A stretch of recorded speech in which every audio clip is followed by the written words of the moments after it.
আমাদের আজকের রেসিপি আলু দিয়ে কাঁকরোল ভাজি। আমাদের গাছে অনেকগুলো কাঁকরোল ধরেছে, দেখতেই পাচ্ছেন। অনেক কাঁকরোল পেকে গেছে এবং পাখিতে খেয়ে ফেলেছে। তো অনেক কাঁকরোল আছে, তো এগুলো অনেক ওপরে হয়েছে, গাছ বেয়ে উঠে গেছে সজিনা গাছের ডালের ওপরে, তাও আবার মগ ডালে। এখান থেকে কাঁকরোল পাড়া একটু ঝামেলা, তবে পারা যাবে। তো পেয়ে গেছি কাঁকরোল, এই যে দেখতে পাচ্ছেন। নিজের বাগানের বা নিজের গাছের একটা সবজি, সেটা দিয়ে রান্না করা বা রেসিপি তৈরি করার মজাই আলাদা। বাজার থেকে তো আমরা কিনতেই পারি, কেনাই যায়। তবে যদি আপনি অর্গানিক খাবার খেতে চান বা বিশুদ্ধ খাবার খেতে চান, ভেজাল মুক্ত খাবার খেতে চান, তাহলে অবশ্যই গাছ লাগাতে হবে।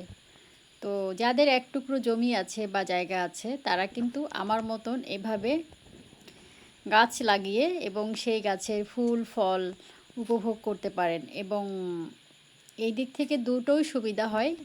এক সুবিধা হচ্ছে যে আপনাকে বাজারে যেতে হচ্ছে না, যখন তখন আপনি হাতের নাগালে পাচ্ছেন এবং সেটা দিয়ে রান্না করতে পারছেন। আর একটা বড় সুবিধা হচ্ছে যে আমরা যখন বাজারে সবজি কিনে খাই, সেই সবজিতে আসলে কি আছে, সার দিচ্ছে, বিষ দিচ্ছে, কতটুকু পরিমাণ দিচ্ছে, তো সেখানে কিন্তু অনেক বড় একটা অনিশ্চয়তা থাকে।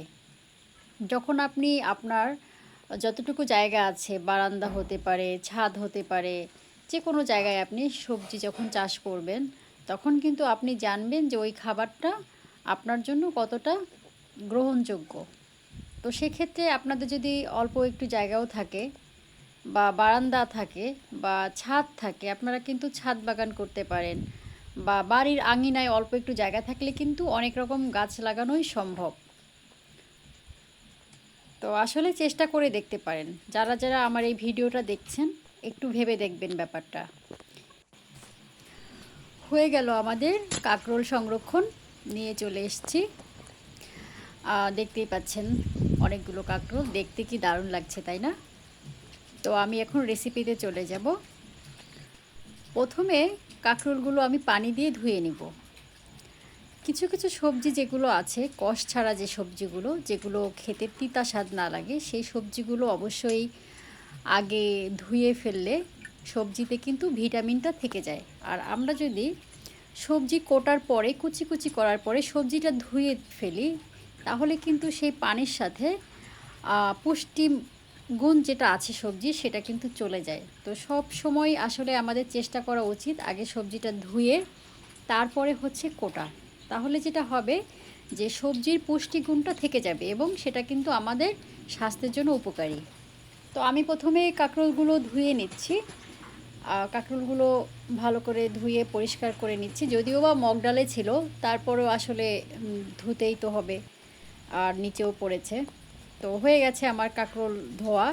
এখন আমি এগুলো উঠিয়ে নিব। তো কাঁকরোলগুলো আমি এখন কুচি কুচি করে কেটে নিব। এবং এই কাঁকরোলগুলো খেতে ভীষণ সুস্বাদু। আমরা সার দেই না, বীজ দেই না, বা এই ধরনের কিছুই ব্যবহার করি না, কোনো কোনো কিছুই ব্যবহার করিনি, তারপরও ভালো ফলন হয়েছে। এবং এখন তো সিজন কাঁকরোলের, তো খুবই ভালো হয়েছে। তো কাঁকরোলগুলো আমি এভাবে কুচি কুচি করে কেটে নিচ্ছি এবং পাকা যে কাঁকরোলগুলো, সেগুলোর বীজগুলো ফেলে নিচ্ছি এভাবে কেটে।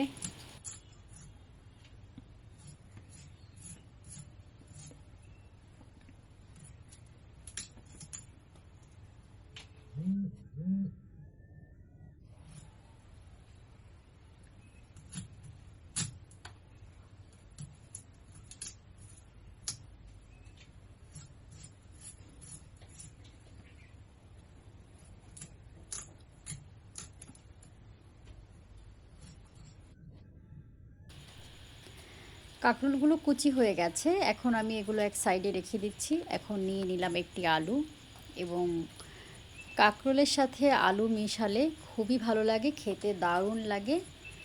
তো এই জন্য আমি আলুটাকে ছিঁড়ে নিচ্ছি। আলু আসলে সব কিছুর সাথেই যায় এবং খেতেও ভালো লাগে। তো তো আলুগুলো আমি যেভাবে কাঁকরোল কুচি করেছি একইভাবে একই ধরনের করে কুচি করে নিচ্ছি। একটু পানিতে ভিজিয়ে রাখছি যেন আলুর কষটা উঠে যায়। আলুটা পানিতে না ভেজালে যেটা হয় যে আলুর রং কালচে হয়ে যায়।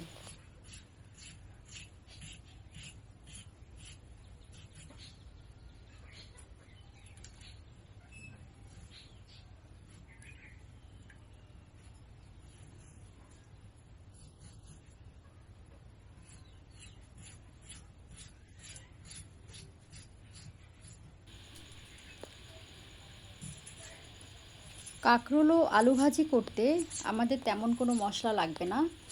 এখানে আমি 2টো পেঁয়াজ নিয়ে নিয়েছি এবং 10 পিস কাঁচামরিচ নিয়ে নিয়েছি, এতটুকুই লাগবে। এবং এতটুক দিয়ে রেসিপিটা তৈরি করতে কিন্তু খেতে দারুণ লাগে। তো আমি এগুলো কেটে কুচো কুচো করে নিচ্ছি।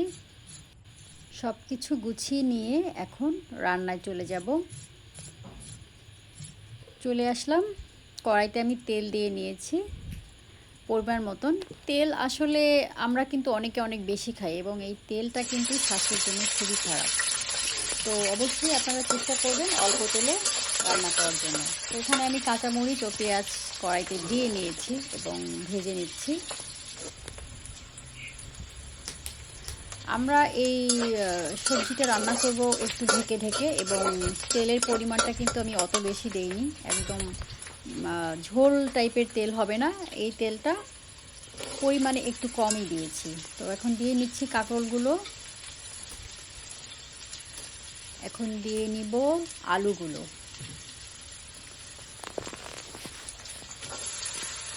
আলু দিয়ে নিলাম।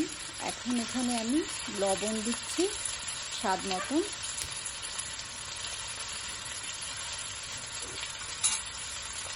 এখন দিয়ে নিচ্ছি হলুদের গুঁড়ো এতটুকু, আর কিছু দিব না। এখন ভালো করে পুরো রান্নাটাই নেড়ে চেড়ে এবং ঢেকে দিয়ে সেদ্ধ করে উঠিয়ে নিতে হবে।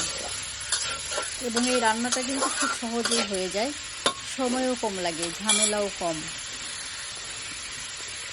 আসলে এই রান্নাটা কিন্তু অনেকেই জানেন এবং অনেকের বাসাতেই হয়তো বা করা হয়, তবে সবার রান্নার ধরন তো একরকম না। তো আপনারা কে কে কাঁকরোল দিয়ে আলু ভাজি খান অবশ্যই কমেন্ট করে জানাবেন।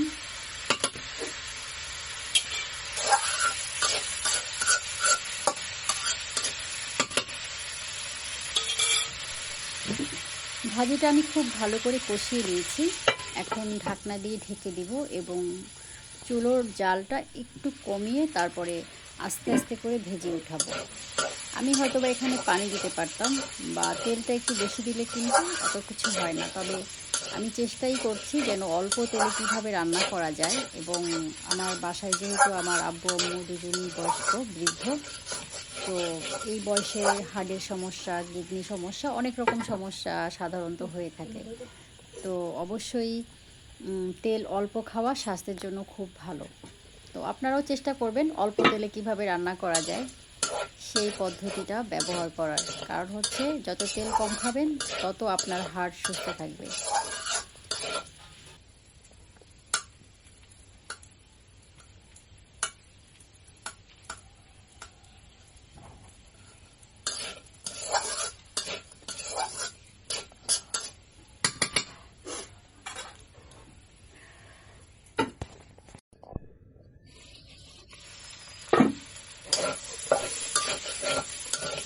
ভাজিটা কিন্তু ঘন ঘন নাড়াচাড়া করতে হবে খুন্তির সাহায্যে, তা না হলে কিন্তু তলায় পোড়া ধরে যেতে পারে। আর যখন তলায় পোড়া ধরবে তখন কিন্তু খাবারের স্বাদটাই নষ্ট হয়ে যাবে।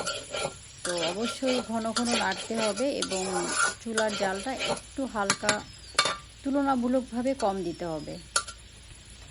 তো আসলে আমাদের আর একটু সময় লাগবে, হয়ে আসছে প্রায়, আর একটু হলেই আমরা নামিয়ে নেব।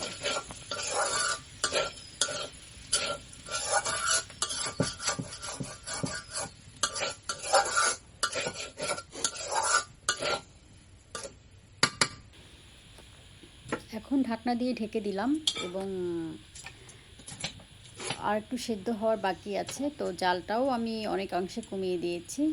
তো ঢাকনা উঠিয়ে নিলাম, হয়ে গেছে ভাজি। এখন আমরা প্লেটে বেড়ে নিচ্ছি এবং দেখতেই পাচ্ছেন কি সুন্দর রং হয়েছে এবং খেতে কিন্তু দারুণ হয়েছে। আমি অলরেডি চেখে দেখেছি এবং কালারটা কিন্তু দারুণ, তাই না? তো এইভাবে করে কাঁকরোল ভাজি করে খাবেন আশা করি এবং কমেন্ট করে জানাবেন যে কেমন হলো। ধন্যবাদ সবাইকে, ভালো থাকবেন, আল্লাহ হাফেজ।